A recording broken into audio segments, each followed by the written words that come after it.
Hey guys, it's Callus, and as promised, this is the other semifinal for Pokemon Perfect's ADV Open, number 5, I think. I want to say 5.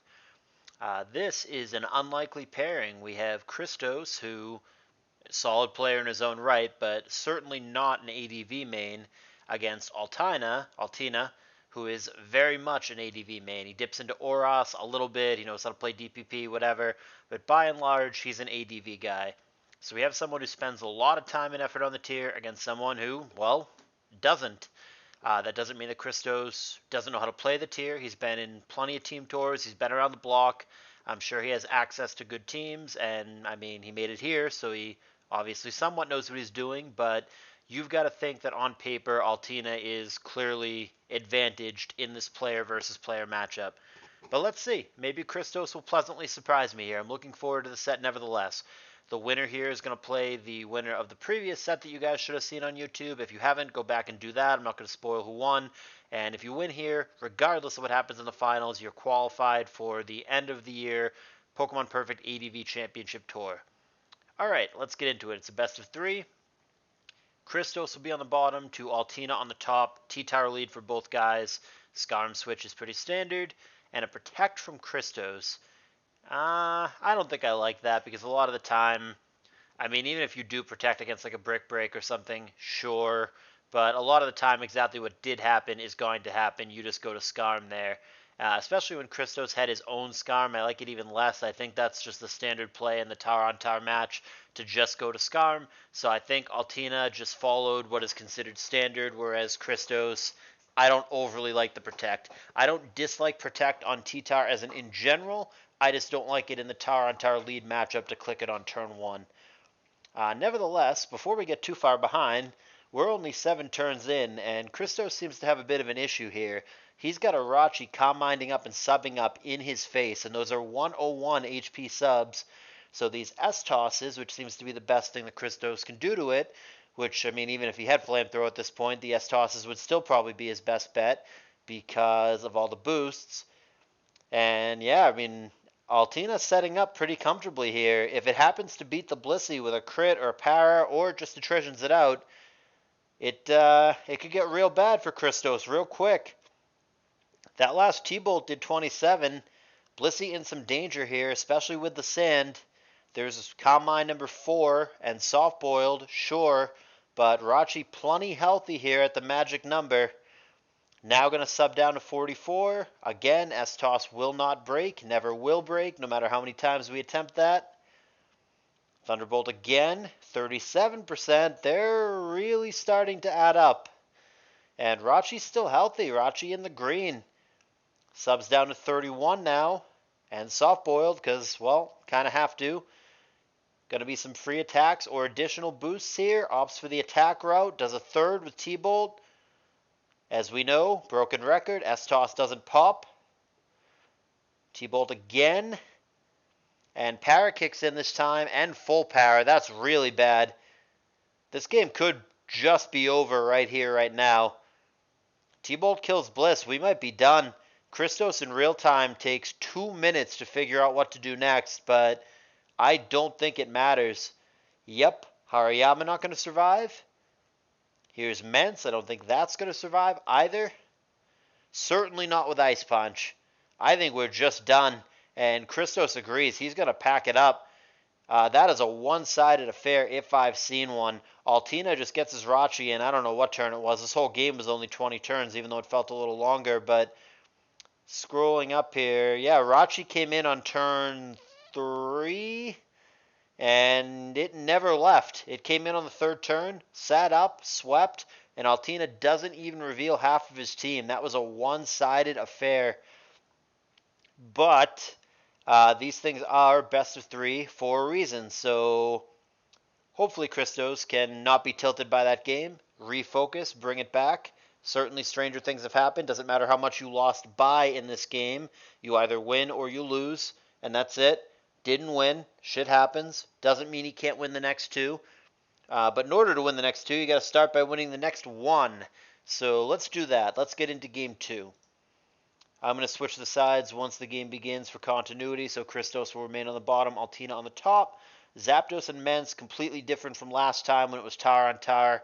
Neither one loves it. Both switch. Christos gets the better end, gets a Scarman on Lax, fine. Gets the spike off, also fine, but immediately meets a Magneton from Altina. Does manage to get 2 layers off, which would certainly indicate, based on the damage, that it is not a magnet Magneton. So we might be looking at a Magdoll of sorts for Altina. There is a nice revenge kill here, and that is not a doll, but it's pretty close in this context. We're looking at a Donphan here. That does get a rapid spin off. Nevertheless, Christos does not have a Gengar. If he had it, he absolutely should have gone for it there. So I'm going to really rule out Gengar by not doing it there.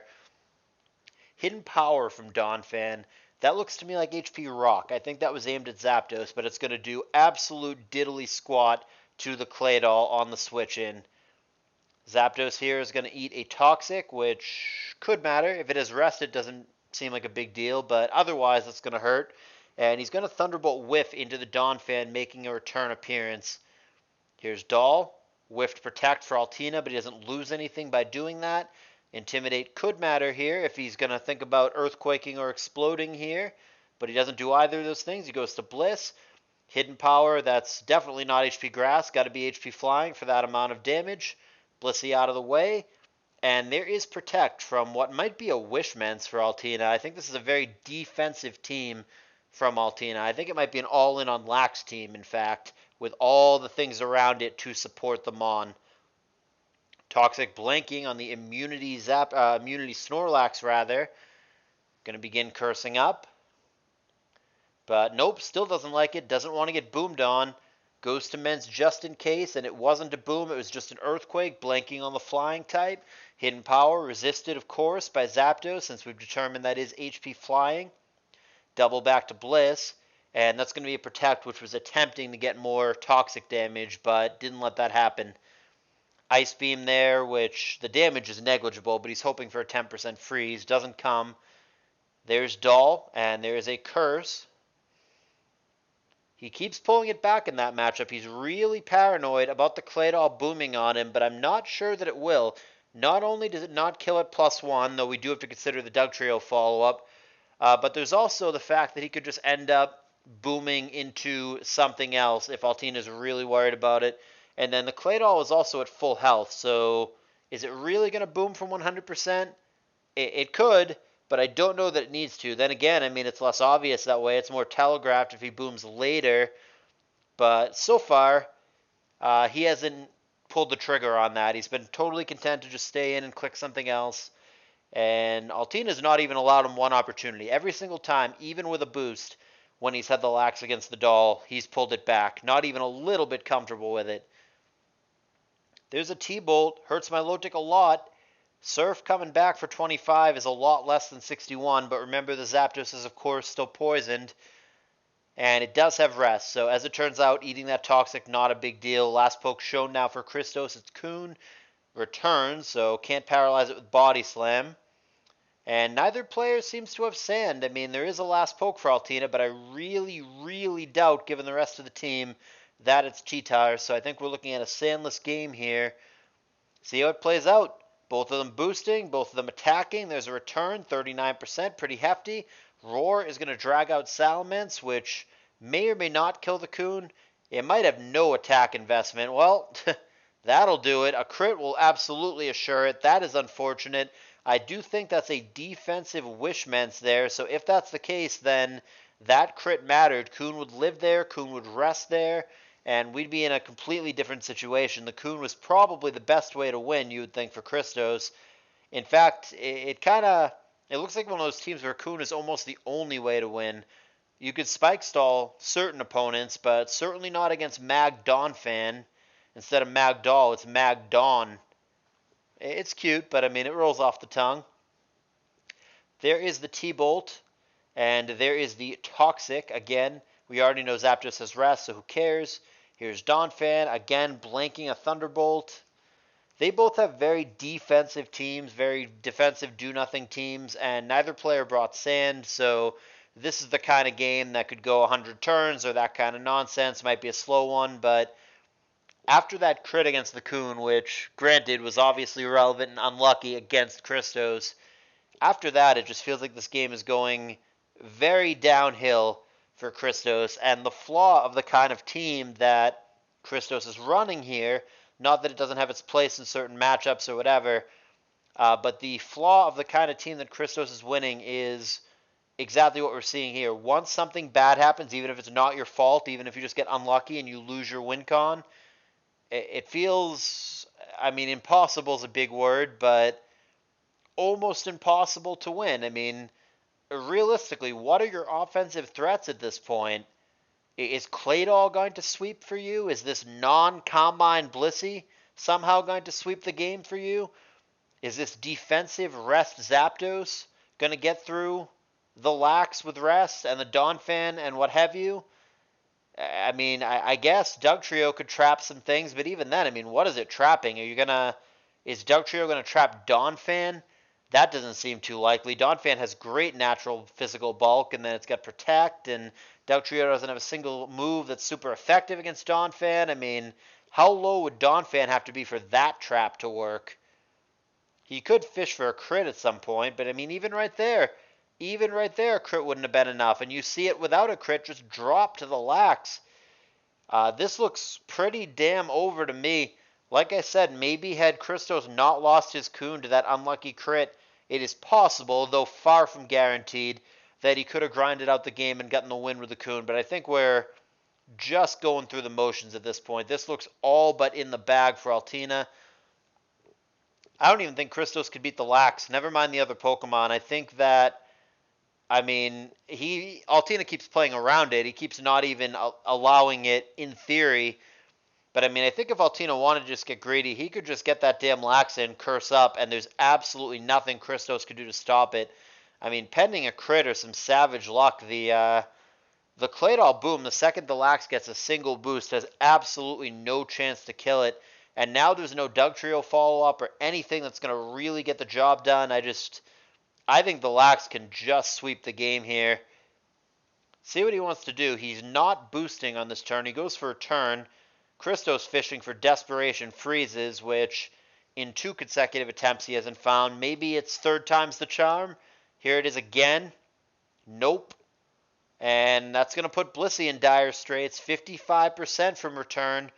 Desperation freeze attempt, and gets it, actually, which, man, I wish I was more excited. I don't know if it changes anything. I guess if the Lax never thaws, maybe Christos can grind him out, but there's a whole lot of shoulda, woulda, coulda, and it also might just thaw, and the last poke for Altina, since it is a last poke, an all-in on Lax team, the last poke for Altina could just be something with Heal Bell anyway. Celebi very common on this team. I doubt it's Blissey. Menson Doll, Menson Zap, Hidden Power, 18%. Don't care, but he is still poison, though we know he has rest. Protect to milk more toxic damage, and that's going to be successful. It was a toxic attempt for Christos. Not going to happen through Protect. Now rest comes down. And there's Wish. I don't know who needs it. Looks like the Sleeping Lax is going to be the recipient. Why not? No Sand either, so nice and healthy now at 90%. Tries to Thaw. Nope. Christos takes the opportunity to kill a Sleep Turn. Another no Thaw. And just Roar. Sure. So here's my Lotic now at 59. That doesn't want to stay in on what could be a Thunderbolt. Toxic there attempting to catch Donphan. That again is not going to be the right prediction. And now we have a Thaw on the Lax after it eats a T-Bolt. 21% isn't nothing, but it's definitely not enough, all things considered. Way heftier damage there at the +1 return for 65%. Got to be a specially defensive Zap, not a traditional defensive Zap, which is unusual given the presence of Blissey on the team. You'd feel like Zapdos does not need to be a special wall here, but that's what he opted for. Here's Milo, here's Bliss. We're getting deep here. Turn 88 with, I mean, really no end in sight, but it really truly does feel like we're going through the motions. I really think Altina has basically had this in the bag since the Coon went down. Certainly with the Dugtrio down, there's not even the possibility of Christos just getting there with some pure BS, just getting a crit with Dugtrio at exactly the right time. No longer an option for him. The Lax just seems unbeatable. I mean, Blissey could freeze it again, I guess. And she does. There we go. No fun, though. Insta-thaw. 2 freezes later, it's still not enough. Here's another one. Can he freeze it a 3rd time? I mean, he better, because the next return kills Bliss otherwise. And there's the attempt. Cannot get the 3rd freeze on the Lax. And hell, I mean, as sad as it is, I don't even know that a 3rd freeze would have been enough. There's Boom, and as we see, that's also not enough. Even with 1 boost, it only does 59%. Here's Donphan to blank the obvious Thunderbolt. Christos not able to catch it with Toxic there. Gets it with Toxic now, but will just die to Hidden Power Rock. And that's going to be it. This one not particularly close at all. Altina is going to really comfortably take this one. It took 97 turns, but the outcome never really felt in doubt. I didn't feel at any point during that game Christos had any meaningful lead, if he was ever had at all. Yeah, this one just kind of one-sided. I think that Christos is not as bad at ADV as this series may have made him look. I think that he's against a tough, far more experienced opponent, and I think Altina had a matchup advantage in probably both of those.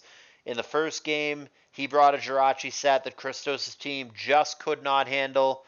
And in this one, it also felt like a good match. We had a very spikes-reliant, do-nothing team for Christos against a clear anti-spike team with the Mag Donphan. And yeah, I mean, the second the Coon went down, not that I think the Coon was like the be-all, end-all, that was definitely totally going to win that game for Christos. I think the second the Coon went down, we were basically done, and we played the other half of the game basically going through the motions. So yeah, I think both things in play here. I think Altina, the better, more experienced ADVer, and I think he genuinely had good matchups in both of these as well. And when you're against somebody who's really good and you have pretty bad matchups, it can be very hard to win. And in fact, Christos not able to do that. But a decent semifinal run for him. I don't know that he's ever made it this far in one of our ADV tours before, so cool to see it. Christos is a really good guy. Nevertheless, it's going to be Altina moving on to the finals against, like I said, the winner from that first set. Not going to reveal who that is. But when that set plays out, I will be sure to bring that to you on YouTube, as I always do. Please do remember to like the video if you enjoy this content. Please consider subscribing to the channel if you've not done so already. And certainly get in the Callus Invitational 5 Discord server. That tour is going to start so soon. It is the best ADV tour of the year, and you do not want to miss it. There's a link in the description. Thank you for watching. I will see you guys in the next video.